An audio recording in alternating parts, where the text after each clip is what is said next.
Hello everyone! Nandito po tayo ngayon sa Tapsi Republic. Ito pong lugar na to ay napaka-memorable po sa akin. Na siyang nagpakilala sa aking channel na ang subscriber ko noon ay wala pang 300.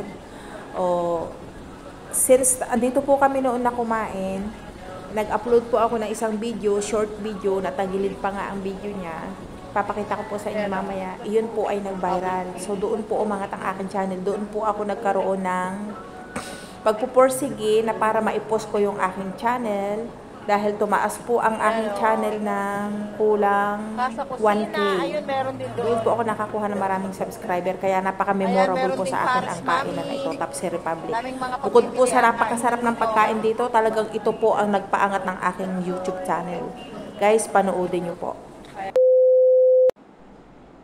Ito po guys yung sinasabi ko sa inyo na video. Bali, umabot po siya ng 160k views. At malaki rin po ang nakuha ko na subscriber. Bali, umabot din po ng almost 800 subscriber po.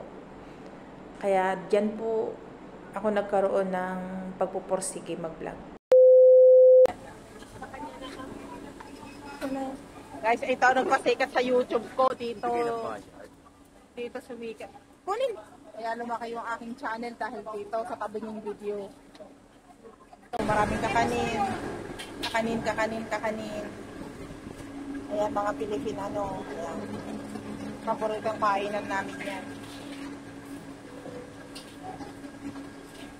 Ayan o.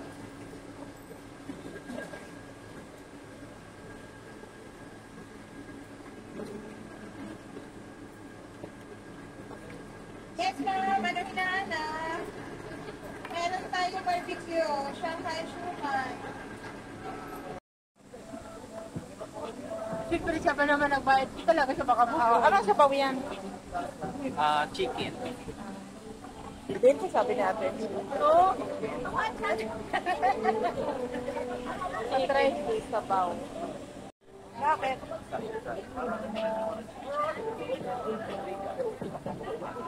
Ay!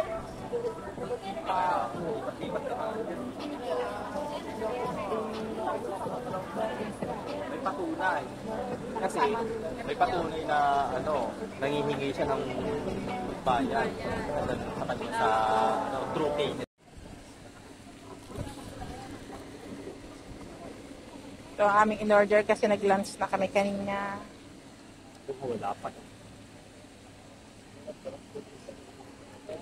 Ang silog.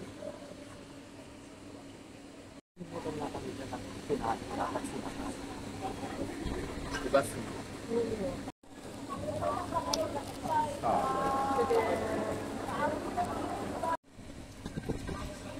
Takong na tinola.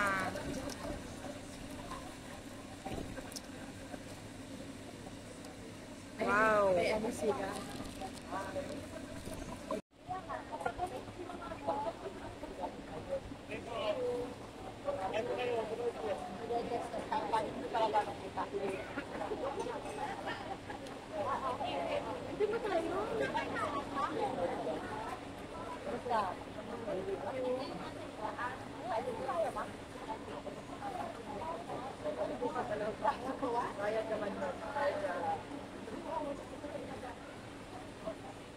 Ito na po, sir.